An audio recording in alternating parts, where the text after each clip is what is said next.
Greetings and peace. I would like to start this with Bismillah ar-Rahman ar-Rahim, in the name of Allah, the Beneficent, the Most Merciful, and Assalamu alaikum wa rahmatullahi wa barakatuhu.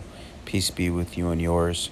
Today's presentation, I would like to talk about the green man, or what we know in Islamic teachings as Al-Khidr, right? The green man, and how this green man figure is portrayed in architecture in the West. I hope you enjoy this, and I represent myself only. A disclaimer that the following presentation is intended strictly for educational, historical, and entertainment purposes. It explores the syncretic relationships between Islamic esotericism, medieval Christian architecture, and global mythological archetypes under the principles of academic inquiry and free speech. The perspectives presented herein are scholarly interpretations of historical art, architectural motifs, and theological narratives, and I dedicate this to my friend and brother Lucas and to the rest of you as well. We first begin with the prologue to the mystery, an architectural enigma of the Green Man. Now, across the soaring heights of European Gothic cathedrals, and deeply embedded within the geometric perfection of Islamic architecture, lies a shared secret. It is a recurring motif that transcends conventional religious boundaries and speaks to a deeper universal human consciousness. This presentation uncovers the profound connections between the Green Man of Western antiquity and Al-Khidr, the verdant one of Islamic mysticism, revealing how esoteric guilds transmitted these archetypes through stone. Now, the scope of the inquiry is that we will examine how these dual figures, one rooted in European pagan and Christian syncretism, and the other in Quranic narratives and Sufi tradition, converge as expressions of a singular spiritual principle. Now, by analyzing these heads, the gargoyles, and sacred geometry, we aim to map the psychological and historical pathways that allowed these verdant guardians to silently watch over centuries of faithful worshippers from the liminal spaces of our monuments. Analyzing the face in the stone, now the Green Man is fundamentally recognized as a foliate head, a carving of a face from which leaves, vines, and branches sprout, often emerging from the mouth, nostrils, or eyes. This architectural artifact presents a striking juxtaposition of human and vegetative life. Now, originating in pre-Christian antiquity, the motif was unexpectedly absorbed into the ecclesiastical architecture of the Middle Ages.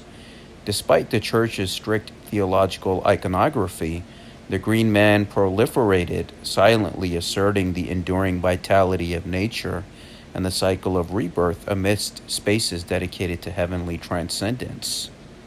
The ubiquity of the motif, from the magnificent heights of the Charterist Cathedral to the hidden corbels of rural parish churches, the foliate head is a ubiquitous presence. The sheer volume and placement of these carvings, often in highly visible liminal spaces, such as doorways, capitals, and choir stalls, indicate their significance to the stonemasons. The persistence of the Green Man in Gothic architecture suggests a sub rosa theological narrative. It operates as a reminder of the viriditas, the greening power of the divine, bridging the gap between the structured dogma of the medieval church and the organic, untamed reality of the natural world. We define this archetype from two different perspectives, the first being the Jungian perspective, and second, the universal phenomena. Now, Carl Jung pointed the existence of the collective unconscious, right? A reservoir of experiences shared by humanity. Within this framework, the Green Man represents an archetype of renewal, representing the indestructible life force that slumbers beneath the surface of the psyche. The archetype surfaces during times of cultural transition or ecological anxiety, serving as a psychological anchor. The medieval mind, navigating the strictures of feudalism and religious orthodoxy, found an outlet in this ancient symbol of unrestricted growth. Now, the universal phenomenon. The foliate mask is not confined to Europe. Similar motifs appear in the Kirtimukha of Indian temples and the Teolok masks of Mesoamerica. This universality points to a deeply ingrained human need to personify the generative powers of the earth. Now, in the Middle East, the same archetypal energy crystallized not just in visual art, but in the enduring spiritual narrative of Al-Khidr, the Green Guide, creating a parallel manifestation of the exact same psychological and spiritual imperative. And Al-Khidr being the immortal green prophet, and how he is depicted, it's the same being, but it's depicted in so many different cultures. Where in England you have Saint Gawain and the Green Knight. In the Celtic mythology and folklore, you have the Green Man. Then you have Al-Khidr, the unseen guide of the mystics in North Africa and the Middle East. Utnapishtim with Gilgamesh. Even the god Thoth in Egypt, depicted with the green skin. So it's all one being depicted in many different archetypes. So in the Islamic paradigm, we see that while Europe carved the green man into stone, the Islamic world wove the archetype of the verdant one into its theology and sacred geometry. Islamic architecture, characterized by its infinite geometric patterns, reflects the underlying divine order and the principles of Tawheed, unity. Within this paradigm, Al-Khidr represents the esoteric hidden knowledge, the ilm al-batin, that animates the rigid structures of the law. He is the life-giving water that flows through the geometric lattice of Orthodox theology, bringing spiritual vitality to the meticulously ordered cosmos. And even if you look at the British Sir Christopher Wren, right, he would describe the Saracen style. So you could look this up from scholarly sources and academic documented sources on how Islam influenced basically the craft guilds or the people that constructed the cathedrals in Europe. And Sir Christopher Wren called it the Saracen style. So it is possible that that transmission of knowledge of the green man carried over into the architecture as well, right? How I've basically documented the Islamic sources of Freemasonry, which includes these craft guilds, and how that knowledge was transmitted. And the Green Man now, you can look it up, the Green Man architecture is found all over America and Europe, in houses, monuments, cathedrals, churches, etc. The Quranic narrative sees Al-Khidr from two different divine perspectives, the first being Surah Al-Kahf, the cave. Now, the foundation of Al-Khidr's legend is found in the Quran, Surah 18, verses 60 through 82. Here the prophet Moses, Musa, embarks on a quest to find the junction of the two seas, a metaphorical liminal space where exoteric law meets esoteric truth. He meets a servant of God, traditionally identified as Al-Khidr. Khidr acts in ways that seemingly violate religious law and moral norms, sinking a boat, killing a boy, and rebuilding a wall for an inhospitable town. Moses is repeatedly shocked, unable to grasp the hidden wisdom behind these actions. Now, the paradox of the divine will. When Khidr finally explains his actions, he reveals a deeper divine providence. The boat was sunk to save it from a tyrant. The boy would have corrupted his righteous parents and would have been abusive towards them. The wall hid a treasure for orphans. This narrative establishes Khidr as the master of paradox and hidden realities. He operates outside the confines of human logic and structural orthodoxy, embodying the direct, untamed intervention of divine wisdom, much like the Green Man bursting through the structured columns of a cathedral. In Sufism, which is Islamic mysticism, Khidr is elevated from a Quranic figure to the immortal patron of seekers. He is the initiator of those who like a physical master, the Uwaisi transmission, appearing in visions and dreams to guide the pure of heart towards spiritual illumination. He is said to have drunk from the water of life, granting him immortality until the day of judgment. This eternal youth and association with living waters perfectly mirrors the regenerative, inexhaustible life force represented by the green man's perpetual foliage. The color green holds profound significance in both traditions. In Islam, it is the color of the Prophet, of paradise, and of spiritual vitality. Al-Khidr literally translates to the Green One. Legend states that wherever he sits, the barren earth immediately sprouts green vegetation. Similarly, the Western Green Man is defined by his chlorophyllous nature. He is the personification of the Viridatus, a concept championed by the Hildegard of von Bingen, denoting the green animating power of the Holy Spirit that sustains the physical and spiritual universes. Of course, we have the Rijal al-Ghaib, who are the secret chiefs, and what the concept of secret chiefs in Western esotericism and occultism, they took it from Islam. Now we look at the invisible hierarchy. Islamic esotericism posits the existence of the Rijal al-Ghaib, or men of the unseen. This is a hidden spiritual hierarchy of saints, the Awliya, who secretly maintain the cosmic and moral order of the world. At the apex of this hierarchy sits the Kutub, or spiritual access. Now, Al-Khidr is intrinsically linked to this hidden government. He roams the earth, invisible to the uninitiated, intervening in human affairs to uphold the balance of the universe, operating entirely outside recognized institutional power structures. Now, if we look at the architectural parallel, in medieval architecture, we find a direct physical parallel to the men of the unseen. The thousands of gargoyles, grotesques, and foliate heads carved into the high, unseen reaches of cathedrals were not primarily for human eyes. They formed a stone hierarchy of invisible guardians. Just as Khidr operates behind the veil of mundane reality, these carvings operated in the spiritual ether, secretly protecting the sacred space and maintaining theological balance against demonic forces. And we see that wherever there are gargoyles stationed outside of buildings, we see that it's for the purpose of spiritual protection. And with that architecture, when you go inside these places, you feel peace.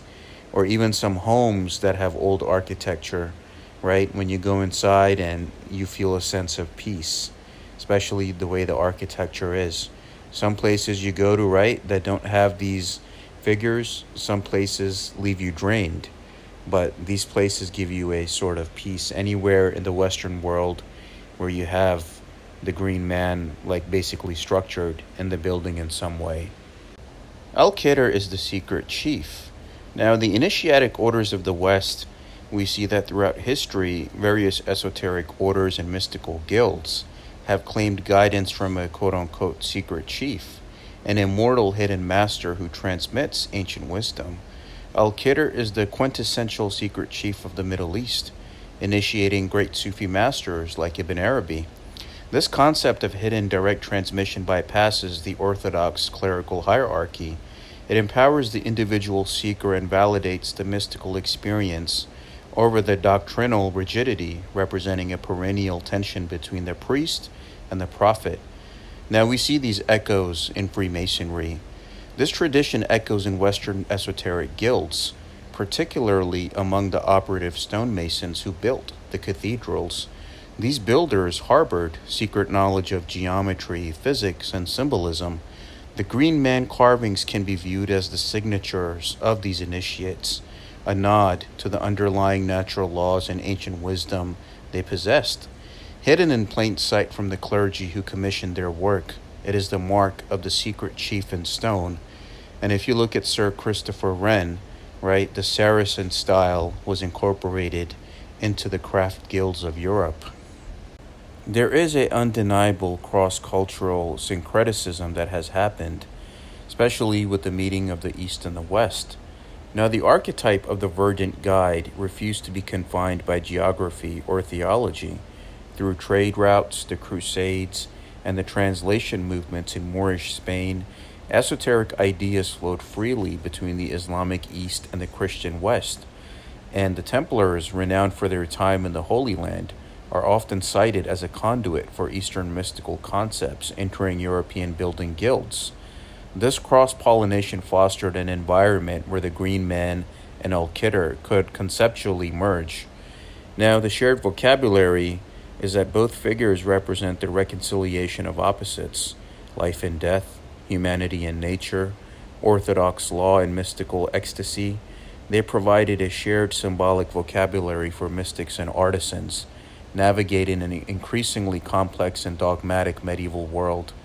Whether invoked as Khidr by a Sufi poet or carved as a foliate head by a French mason, the core intention remained identical: to honor the indestructible divine life force that predates and outlasts human institutions.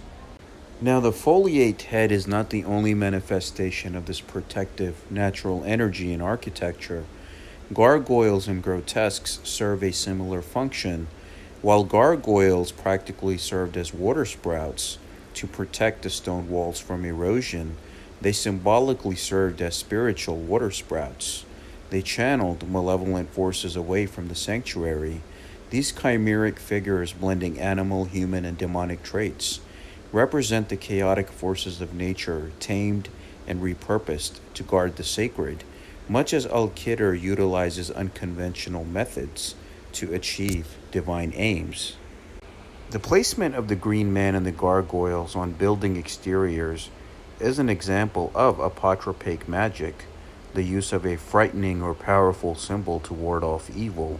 In medieval thought, the church building was a microcosm of the kingdom of heaven, besieged by demonic forces.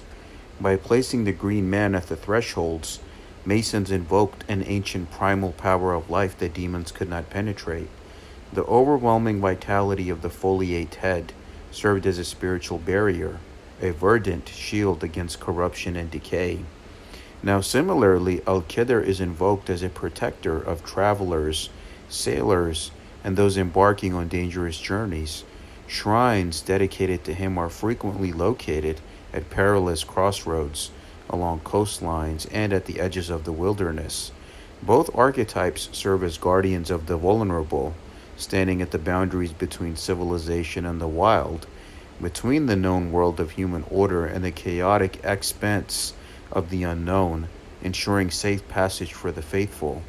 So basically, it's a form of spiritual and protective magic and architecture and function we're being taught here. In architectural syntax, the threshold, the doors, windows, and arches, represents a transition from the profane world into the sacred. It is a moment of spiritual vulnerability. The green man is most frequently carved exactly at these liminal points. He serves as the initiator, demanding that the entrant leave behind the mundane and recognize the deeper, interconnected web of life before approaching the altar. He is the portal through which one must pass, mirroring Khidr's role as the guide at the junction of the two seas. So wherever you see this bust of the green man in architecture, especially for those that live in homes that has it outside of it, you live in a spiritually protected place, and that energy will demonstrate it as such. Now, the stonemasons lived in their own reality and what they were representing. Their secret, right, in their arches and their architecture was both a secret and a rebellion. Now, these medieval operative stonemasons were uniquely positioned. They were mobile, well-paid, and possessed critical mathematical and engineering knowledge that bordered on magic in the eyes of the common populace. They formed closed fraternities to protect their trade secrets. These guilds fostered a culture of symbolic communication. The cathedral was their canvas, and while they adhered to the bishop's overarching design, they embedded their own cosmological understanding into the details, most notably through the subversive, irrepressible imagery of the green man. Now, the rebellion comes because they were supposedly serving the church, and the inclusion of pagan-derived, nature-worshipping motifs in the heart of Christian orthodoxy can be seen as a silent rebellion by the craftsmen. It is an assertion that the divine is found not just in the abstract heavens, but in the raw, fertile earth they worked. This reflects the Sufi critique of rigid literalism with their hands. The Masons, like the followers of Khidr, recognized that true understanding required an integration of the material and the spiritual, bypassing the strictures of ecclesiastical authority through art. We look at the Crusades, and we see that while the Crusades were going on, right, these brutal military campaigns, were also periods of intense cultural exchange. European knights and builders encountered the advanced mathematics, architecture, and esoteric philosophies of the Islamic world. It is during this period, from the 11th through the 13th centuries, that the green man motif exploded in popularity across European architecture. The exposure to Eastern mysticism, including the ubiquitous legends of Al-Khidr, likely acted as a catalyst, reawakening the supercharging and the dormant European foliate archetype. Now, translating the archetype as that we see that as the concepts flowed westward, they were translated into the local vernacular. The abstract geometric representation of divine unity in Islam was adapted into the figurative sculptural tradition of Europe. The essence remained the same, a representation of the hidden, verdant life force. Thus, the green man became the Western architectural equivalent of the Eastern mystical presence of Al-Khidr, a shared symbol of renewal carved into the bedrock of conflicting empires. There's also sacred geography, and the veneration of these figures extends beyond stone and text into the landscape itself. Across the Middle East and Anatolia, which is Turkey, right, the shrines dedicated to Al-Khidr, the Maqam al-Hizr, are predominantly located at sites of natural power, caves, mountaintops, and especially sacred springs. These are places where the veil between the material and spiritual worlds is thin. Similarly, the European cathedrals heavily featuring the green man, like the Chartres, were frequently built over older pagan sacred springs or druidic groves, maintaining a continuity of sacred earth-based geography. In the contemporary era, the archetypes of the green man and Al-Khidr have experienced a massive resurgence as humanity faces an unprecedented ecological crisis. These figures have been reclaimed as icons of ecological mysticism and environmental stewardship. They remind us that human architecture and civilization are ultimately subordinate to the relentless reclaiming power of nature. They represent the Earth's psychological immune system, re-emerging in our own consciousness to basically warn against the hubris of absolute dominance over the natural world. From a psychoanalytic standpoint, both the green man and Al-Khidr act as personifications of the shadow, not as a force of evil, but as the unacknowledged, primal, and instinctual aspects of humanity that Orthodox religion attempts to repress. By carving the green man into the cathedral, the medieval mind was engaging in a profound act of psychological integration. They were literally giving a face to the unconscious, allowing the wild, vegetative aspects of human nature a safe space within the structured order of the psyche and society. Now, encountering Khidr in Sufism is linked to the Jungian process of basically individualism, right? The journey towards wholeness or the individuation. Khidr shocks the ego out of its complacency, destroying the outmoded structures, like sinking the boat to allow for true organic spiritual growth. The green man peering from the foliage offers the same invitation, to strip away the rigid stone of societal conditioning and reconnect with the deep, living root system of the authentic self. The face in the stone and the immortal guide of the desert are ultimately reflections of the same profound human intuition. Whether expressed through the chisel of a medieval mason or the poetry of a Sufi mystic, the message remains clear. Life is an unstoppable, verdant force that transcends dogma, geometry, and time. As long as humanity seeks to understand its place between the heavens and the earth, the green man will continue to watch from the margins, and Al-Khidr will continue to wait where the two seas meet. Thank you for listening and watching to this presentation. Here is the references and bibliography for this presentation. Please take a moment and take a snapshot, and please research these works at your own leisure and convenience. Thank you for watching. If any questions or comments, please email me at salmansheikh911@gmail.com. Of course, all of my videos are for the purpose of the copyright laws of fair use.